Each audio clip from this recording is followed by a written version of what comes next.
안녕하세요. 오랜만에 뵙습니다. 시작하겠습니다. 오늘은 펑션 블록에 대해서 얘기를 할 건데요. 펑션 블록 중에서 얼마 전에는 서버 모터 제어를 어떻게 하는지에 대한 얘기를 했었어요. 펑션 블록으로. 이번에는 실린더에 대해서 얘기를 해볼게요. 실린더를 어떻게 만들어서 펑션 블록화를 시키는지에 대한 얘기를 해보겠습니다. 설명들이 앞서가지고 이제 프로그램적인 얘기다 보니까 제가 하는 뭐 방법 1이라고 할까요? 방식 1이 있어요. 저는 이런 류의 방식을 좋아하는데 다른 분은 방식 2가 좋을 수도 있습니다. 그죠? 또 누군가 3이 좋을 수도 있고 4가 좋을 수도 있고 사람마다 이거는 다 달라요. 그러니까 뭐가 좋고 나쁘다 이게 아니고 제가 어떤 방식을 추천드리고 저는 이렇게 한다라고 말씀을 드리는 거지 꼭 이러실 필요도 없고 더 좋은 방향이 있으면 바꿔 쓰셔도 되고 뭔가 보시기에 괜찮아 보이면 그대로 쓰셔도 되고요. 그죠? 그러니까 사람마다 다르기 때문에 그 부분은 저 사람은 저렇게 생각하는구나 정도로 봐주시면 됩니다. 먼저 제일 처음이에요. 저는 프로그램의 가장 상단, 그죠? 가장 상단을 이제 인풋이라고도 얘기하고요. 혹은 상태 표시로 만들어요. 예를 들어서 센서류 있죠. 센서랑 그 다음에 이 센서의 정보를 종합한 릴레이로 만들어 두고요. 그 다음 두 번째 칸, 첫 번째, 두 번째 칸. 두 번째는 명령, 커맨드로 만듭니다. 당연히 커맨드니까 이 커맨드에 이어진 릴레이가 있겠죠. 그 다음에 세 번째는 아웃풋,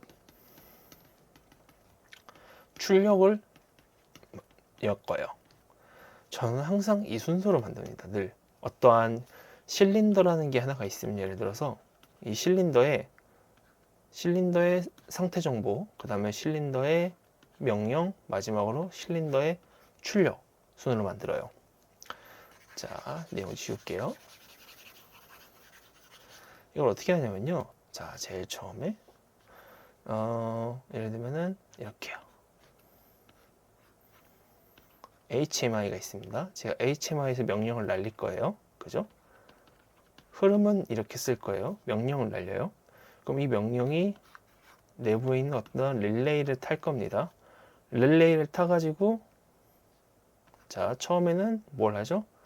아웃풋에다가 잘못 썼네요. 아웃풋에다가 출력을 내보내겠죠? 그럼 아웃풋이 출력이 나갈 거고 그와 동시에 뭐가 있어요? 상태, 그죠? 센서의 상태가 있죠. 상태한테 에러 타이머 체크를 시작할 거예요. 그리고 상태가 에러 시간이 다 됐는데도 정상적이지 않다 하면은 에러를 발생시킬 거고요. 그리고 정상이다 하면은 다시 HMI한테 이 상태에 대한 정보를 넘겨줄 거예요. 뭐 상태 정보 항상 넘겨주고 있겠죠. 그리고 혹은 에러가 발생하면은 에러도 자기 정보를 HMI에다가 넘겨주겠죠.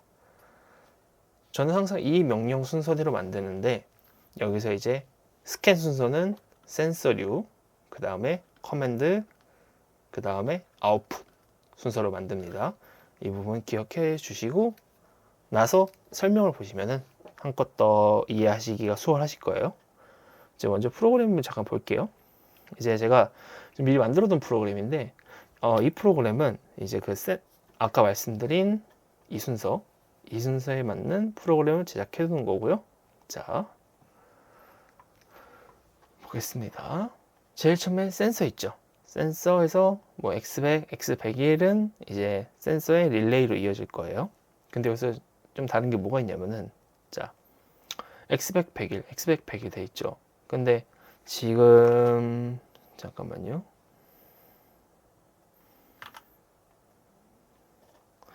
저는 여기를 이렇게 항상 센서가 두 개가 있으면 두 개 걸어놓고 세 개가 있으면 세 개를 걸어놔요. 그게 왜 그러냐면요. 이거 하나만 쓰면 되지 않아요? 라는 얘기가 은근히 많이 들었었어요. 근데 저는 그렇게 반대한 이유가 뭐냐면요. 자, 여기 실린더가 있어요. 실린더 어떤 구조물이 있겠죠? 이 구조물이 전진을 하기도 하고 후진을 하기도 합니다. 자, 그럼 제가 빼버리고 전진 세성을 본다고 칠게요. 어떤 경우가 생기냐면요. 센서가 원래 정상적으로 여기 달려 있었고 정상적으로 후진이 달려 있고 잘 돼야 되는데 센서가 뭔가 오동작을 해가지고 실제로는 전진을 못한 거죠. 실린더가 전진을 못했는데 센서는 온이 된 거예요. 그럼 어떻게 돼요? 백도 온이고 포워드도 온 상태인데 우리가 이 하나만 보면은 포워드를 한 걸로 보게 되잖아요. 그러면은 실제로 포워드를 안 했지만 포워드를 한 걸로 생각하고 다음 단계로 넘어가기 때문에 이 위험 요소나 뭐 에러가 발생할 소지가 있습니다. 그래가지고 항상 이 두 개 센서를 같이 봐요. 그죠? 그러면은 전진 명령 했을 때 포워드가 온이 들어와 있어도 백워드도 온이 들어와 있으면은 막혀가지고, 그죠? 비접이니까 해당 시간가 떨어지겠죠? 그러니까 실질적으로 이 릴레이가 온으로 인식을 안 하겠죠. 오프로 인식 되겠죠? 그래서 항상 저는 이걸 두 개씩 넣어 놓습니다. 짝을요. 물론 뭐 센서가 하나인 경우 어쩔 수 없죠. 근데 이제 센서가 두 개일 때는 이런 식으로 넣어 주시는 걸 추천드립니다. 자, 그 다음에 이제 커맨드죠. 뭐 이제 명령이 들어가면은 릴레이를 살릴 거고, 백워드 릴레이는 죽일 거고, 포워드 릴레이는 살리고요. 후진도 포워드 릴레이 죽이고, 백워드 릴레이 살리고요. 그 다음에는 아웃풋입니다. 아웃풋 릴레이가 살았죠, 여기요. M5000이 지금 포워드 릴레이잖아요. 포워드 릴레이가 살면은 M5000이 살죠. M5000이 살면 어떻게 돼요? Y백 실린더가 전진을 할 거예요. 전진을 할 건데, 자, 전진을 하고 나서 센서. 아까 여기서 얘기했었죠. 이 센서 상태 보고, 잠시만요. 예, 센서 상태를 보고 에러를 판별한다고요. 자, 그래서 상태를 보고 전진 명령이 내렸을 때 특정 시간 동안 전진이 안 된다. 그러면은 접점이 붙고 에러를 띄우고, 그 다음에 릴레이를 죽이겠죠. 이거는 포워드 백워드가 똑같습니다. 자, 이렇게 하면 일단 우리가 실린더에 대한 기본 동작을 만들어 둔 거잖아요. 근데 자, 여기서 불편한 게 뭐가 있냐? 릴레이도 그렇고, 여기서 이 실린더가 하나면 사실 이 정도 만들면 되죠. 근데 실린더가 2개, 3개, 4개 쭉쭉 가다 보면 20개, 30개, 40개가 돼요. 그러면 그때마다 새로운 영역을 배정해주고, 뭔가 이 타이머, 그 다음에 내부 릴레이 같은 것들은 사실 우리가 꼭 배정을 안 해도 되죠. 오토로 만들 수 있는 오토로 배정해주는 게 제일 좋아요. 물론 사용자가 어쩔 수 없이 항상 봐야 되는 이런 필수 조건들, 터치라든가 그 다음에 센서의 상태들은 당연히 지정을 해줘야겠지만, 이 타이머라든가 그 다음에 내부 릴레이 등은 자동적으로 지정을 해도 상관이 없단 말이에요. 그죠? 그걸로 뭘 보진 않잖아요. 그죠? 그래서 여기서 중요한 게 뭐냐면은 우리가 흔히 말하는 프로그램 재활용이죠. 자, 내용 지울게요.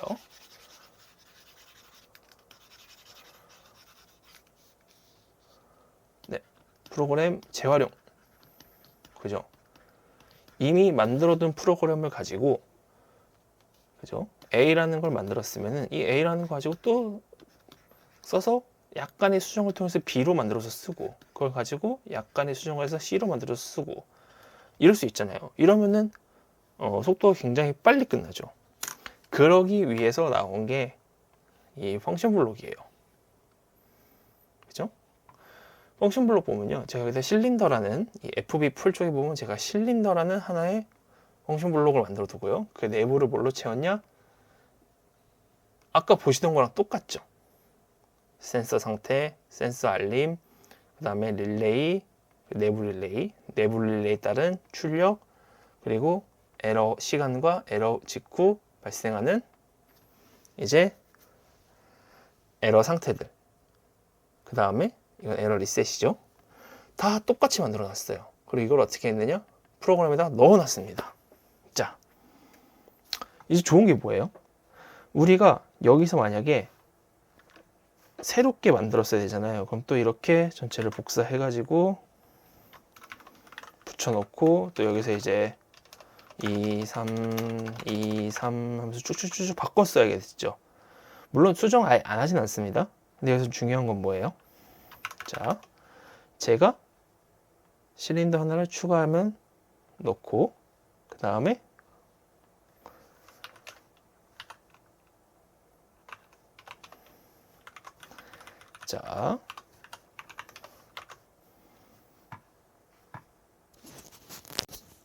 자, 만들었습니다. 예. 이렇게 되면은, 자, 여기에 있는 이 FB 풀에 있는 실린더라는 하나의 펑션 블록을 가지고 제가 계속 찍어낼 수가 있는 거잖아요. 재활용이 되는 거예요. 실린더 0, 실린더 1, 그죠? 실린더 1. 쭉쭉 이어질 거예요. 실린더 2, 3, 4, 5 만들 수 있는데 훨씬 간단해졌죠. 여기서 일일이 제가 막 지정을 하고, 주소 지정하고, 내부 릴레이 확인해주고, 타이머 확인해주고, 이러는 것보다 훨씬 간략해졌죠. 블록을 집어넣고, 그 다음에 애초에 처음 생각했던 용도에 맞는, 그죠? 디바이스 어드레스들을 지정만 해주면 되잖아요. 그러면은 이 실린더라는 객체를 계속 만들어서 사용할 수가 있는 거죠. 그죠? 이 실린더라는 걸 우리가 인스턴스화를 한다고 해요. 이 펑션 블록을 가지고 메모리에 할당을 시킨 거를 인스턴스화라고 시키고, 이 인스턴스화는 로컬 레이블에 보시면은 네, 로컬 레이블 네임, 데이터 타입이라고 해서 들어가 있습니다. 그죠?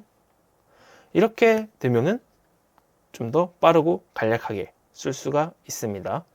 물론 이 라벨을 사용해 가지고, 레이블을 사용해서 만드는 게 단점도 있고 장점도 있지만 재활용 측면에서는 이러한 장점이 있다는 거 알아주시면 좋겠습니다. 오늘 여기까지 할게요. 고생하셨습니다.